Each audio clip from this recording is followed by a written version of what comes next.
Assalamualaikum warahmatullahi wabarakatuh. Alhamdulillahirabbil alamin. Wassalatu wassalamu ala asrofil mursalin Sayyidina wa maulana Muhammadin wa ala alihi wa sahbihi ajmain, amma ba'du. Perkenalkan, nama saya Maulana Adika Nugraha, mahasiswa dari Universitas Nahdlatul Ulama Yogyakarta, mengambil program studi agribisnis di Fakultas Industri Halal. Pada kesempatan kali ini di sebelah saya yaitu Bapak atau Mas ini? Ya, Mas aja. Mas Zainal Mutakin. Monggo perkenalan dulu, Mas. Oke, perkenalkan dulu yang terhormat pihak kampus Universitas Nahdlatul Ulama Yogyakarta. Perkenalkan, nama saya Zainal Mutakin dari Universitas Islam Negeri Sunan Kalijaga, Mas. Iya. Nah, kebetulan saya juga sedang mengambil studi di Magister Ekonomi Syariah. Begitu, Mas. Oke. Sebelumnya saya ucapkan terima kasih kepada Mas Zainal yang telah bersedia untuk menjadi narasumber pada topik kali ini, yaitu urgensi pengamalan nilai-nilai aswaja an-nadhiyah bagi kaum milenial. Di sini saya berperan sebagai moderator, Mas. Oke, siap. Untuk itu, apa sih pendapat dari Mas Zainal tentang pengertian dari urgensi? Apa itu urgensi, Mas? Nah, begini Mas Maul. Kita tadi kan topiknya sangat menarik ya. Ada urgensi, kemudian ada pengembangan nilai-nilai aswaja, an-nahdhiyah bagi kalangan milenial atau kaum milenial lah ya. Nah, kalau kita dibedah satu persatu memang benar, Mas. Memang harus kita mengetahui apa sih urgensi itu sih, Mas. Nah, kalau kita mengetahui urgensi itu maknanya kan sebenarnya penting.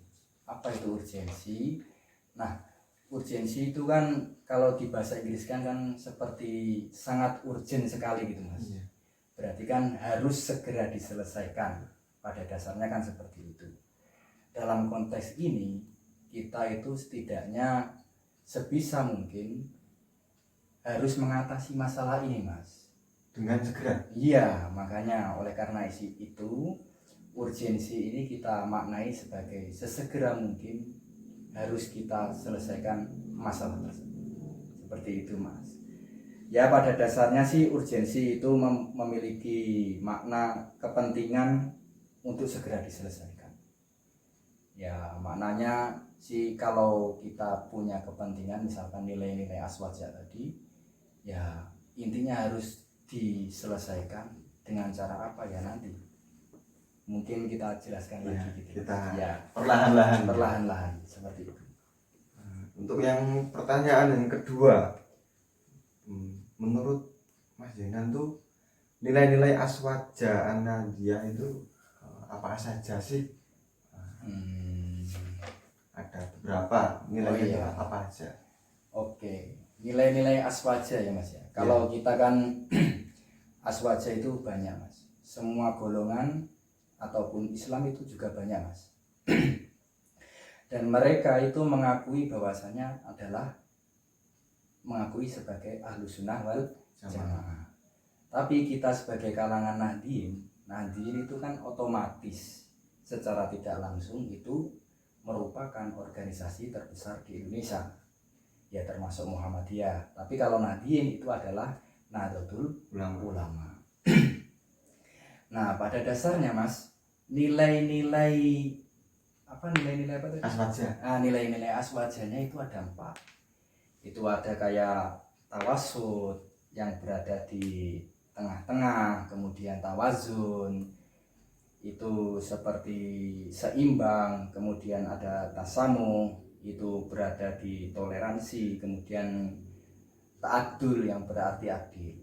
Nah, kita jelaskan yang pertama dulu ya Mas ya. Iya. Posisinya tadi adalah tawasul atau di tengah-tengah. Kenapa kita harus di tengah-tengah? Contohnya begini loh Mas, ketika kita berada di tengah-tengah itu. Nah, kita itu kan posisinya sedang moderat. Dalam artian begini, An-Nahdiyah itu terkenal sebagai moderat. Contohnya tidak condong ke kanan ataupun condong ke kiri. Berarti cenderung netral. Iya, cenderung netral. Kita itu bukan ekstrim Mas. Jadi kan kadang ada Islam yang keras itu memaknainya orang non muslim itu misalkan kafir. Nah, sedangkan di Nahdlatul Ulama atau di Nahdien itu kita mengutamakan konsep utama tertingginya adalah humanisme Mas. Humanisme itu apa? Kemanusiaan. Saling tolong menolong. Nah, oleh karena itu Nahdlatul Ulama di kalangan di ajaran tawasud tadi itu kita diajarkan di tengah-tengah. Ya enggak condong ke kanan, ya enggak condong ke kiri. Nah, itu yang pertama. Kemudian yang kedua tadi Mas ada tawazun. Artinya apa tadi Mas? Keseimbangan. Nah, inilah yang harus kita ketahui Mas. Nah, kadang di mahasiswa nggak tahu arti seimbang itu apa. Seimbang dalam pengertian ini itu ada dua Mas posisinya. Seimbang fid dini wad dunya wal akhirah. Yang artinya apa Mas? Ketika kita itu harus seimbang baik di dunia maupun akhirat. Kok bisa harus seimbang Mas? Loh, kita itu Mas di dunia ini bukan hanya mengejar dunia aja Mas. Bukan hanya mengejar keuangan, bukan hanya mengejar tentang keilmuan, tapi juga kita harus ini beribadah kepada Tuhan, mencari bekal. Nah, mencari bekal untuk akhirat juga. Ya. Contohnya dengan apa? Ya ibadah tadi Mas. Begitu. Kok bisa harus ibadah? Ya harus itu berjalan beriringan. Contoh begini Mas, Anda berusaha untuk mencari ilmu, tapi enggak berdoa kepada Tuhan, melalaikan Tuhan. Itu bukan yang dicontohkan dalam nilai-nilai aswaja. Itu yang poin nomor 2. Selanjutnya poin yang nomor 3 adalah tasamuh, toleransi. Kok bisa harus toleransi Mas? Bayangke kok iso kita harus toleransi. Wong NU itu Mas, itu harus toleransi. Dan ini harus dipegang oleh siapapun bahwasanya NU itu mengajarkan toleransi. Di berbagai kalangan apapun NU itu juga mengajarkan toleransi. Kok bisa? Contohnya seperti apa? Ingat kasus yang dulu ada gereja kalau nggak salah yang dibom, yang akhirnya yang menyelamatkan adalah Banser. Bayangke Mas, wong Islam kok bisa setoleransi itu? Bayangkan kalau dia nggak diselamatkan oleh Banser itu, berapa orang yang akan terbunuh dalam peristiwa itu. Nah, itu baru satu contoh. Contoh lagi misalkan Mas Maul juga punya teman non muslim? Punya. Nah, setidaknya konsep tertinggi tadi Mas, konsep tertinggi adalah humanisme tadi, kemanusiaan. Ketika bertemu dengan temannya yang non muslim, ya jangan dianggap kafir. Kadang kan kita kalau melihat teman-teman yang ekstremis itu, kafir, kamu ini loh kafir. Padahal mereka itu adalah sama-sama kemanusiaan. Sama-sama manusia. Ya. Ingat dalilnya kalau di dalam Al-Quran, lakum dinukum waliyadin. Agamamu juga agamamu, agamaku juga agamaku. Kita nggak boleh menjudge semua orang harus masuk muslim. Tapi kalau sama non muslim ataupun semua agama non muslim ataupun di luar agama Islam, kita harus saling menghormati. Seperti itu Mas. Yang terakhir adalah ta'adul. Ini adil. Adil untuk siapa?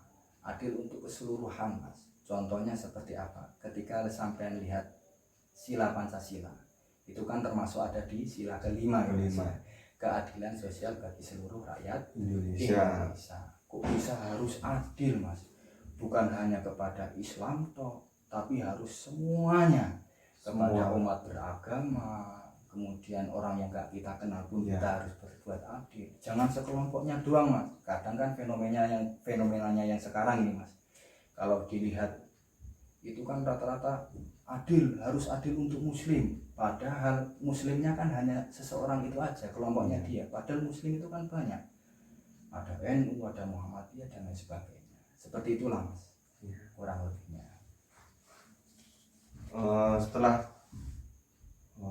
nilai-nilai, tapi yang ingin saya tanyakan untuk kaum milenial, itu kisarannya tuh umurnya tuh berapa tuh Mas? Lahir tahun berapa? Apakah aku itu termasuk kaum milenial itu? Oke. Kalau ngapunten ya Mas ya, ini kan pertanyaan agak sensitif juga, kadang orang bertanya, boleh tahu kelahirannya berapa Mas? Masih muda, 2002. Nah ini berarti kan termasuk itu Mas, beberapa penelitian ini dari jurnal-jurnal ataupun dari website lah Mas ya, itu mengkategorikan generasi milenial itu di angka kelahiran 1980 sampai 2002. Nah, istilah generasi milenial itu pun selainnya generasi milenial itu sinonimnya Mas, itu juga disebut sebagai generasi Y. Nah, oleh karena itu Mas Maul, termasuk saya juga Mas ini, saya juga ngapunten ini juga Mas, kelahiran 94 juga termasuk generasi milenial. Nah, seperti itu kurang lebihnya Mas, dari pengertian ketiganya tadi ya Mas. Setelah memahami arti atau pengertian dari kata per kata dari topik podcast hari kali ini, terus bagaimana sih bila digabungkan itu tuh seperti apa tuh maksud dari tema pada hari ini? Di urgensi apa Mas tadi? Pengamalan nilai-nilai aswaja bagi kalangan milenial. Nah, berarti kan gini Mas, secara tidak langsung ini urgent banget. Dari kata-kata urgent berarti kan harus segera dilaksanakan, bukan hanya dipelajari doang ya. Berarti Mas Maul ketika sudah mengetahui 4 nilai tadi, ada tasamu, tawazun, ta'adul, kemudian tawasud ya. Ya, ada 4 poin tadi intinya. Setidaknya setelah kita pelajari tadi Mas, dari pengertiannya, nah Mas Maul juga harus melaksanakannya. Nah, kok bisa harus melaksanakannya? Bisa dicontoh Mas, melalui apa ya, kalau Mas Maul kan sebagai mahasiswa, nah otomatis setidaknya Mas Maul harus menggerakkan 4 nilai-nilai tadi. Contohnya gimana? Kalau tawasud itu kan berada di tengah-tengah. Ketika jenengan posisinya kuliah, itu kan bertemu dengan orang-orang NU. Ya mungkin ketika katakanlah di kelas itu bukan hanya NU doang Mas. Siapa tahu di situ juga ada Muhammadiyah gitu juga kan. Nggak tahu juga kan kita. Atau mungkin ada organisasi yang lain, misalkan dia ternyata ekstrim juga Mas ketika berpendapat, atau katakanlah ngapunten ada yang mengatakan liberal. Nah, setidaknya Mas Maul juga harus memiliki nilai-nilai ini. Yang pertama adalah tawasud, itu berada di tengah-tengah. Ya intinya sampai di sana itu kalau bisa moderat lah. Ya kalau tahu temannya seperti itu, setidaknya jangan langsung dijudge. Kamu Muhammadiyah ya, nanti tak laporkan. Ya, jangan gitu juga. Tidak boleh sholat bareng sama. Boleh sholat bareng. Itu tidak boleh. Itu yang kedua tadi, misalkan Mas tawazun, ketika sampai melakukan apa ya, melakukan jenengan kan mahasiswa ya, berarti setidaknya kalau di mahasiswa itu harus seimbang Mas. Misalkan kan jenengan posisinya sekarang kan pekerjaan kan? Ya masih bekerja. Ya masih bekerja tentunya masih. Kemudian masih kuliah juga kan? Juga masih membantu orang tua. Nah setidaknya harus seimbang di antara ketiganya Mas. Contohnya seperti apa? Ketika sampean sudah membantu orang tua, itu kan juga suatu kewajiban Mas. Wong tua kok maksud ditinggal, itu kan tidak boleh juga. Setidaknya harus dibantu. Kemudian bekerja ini untuk apa? Ya misalkan untuk kuliah atau untuk apa? Itu setidaknya juga harus seimbang juga antara berpikir, kemudian untuk berpikir juga Mas, belajar. Nah itu kan suatu kewajiban. Wong kadang ada yang mengatakan bahwasanya itu harus belajar. Kemudian yang ketiga ada tasamuh, itu toleransi.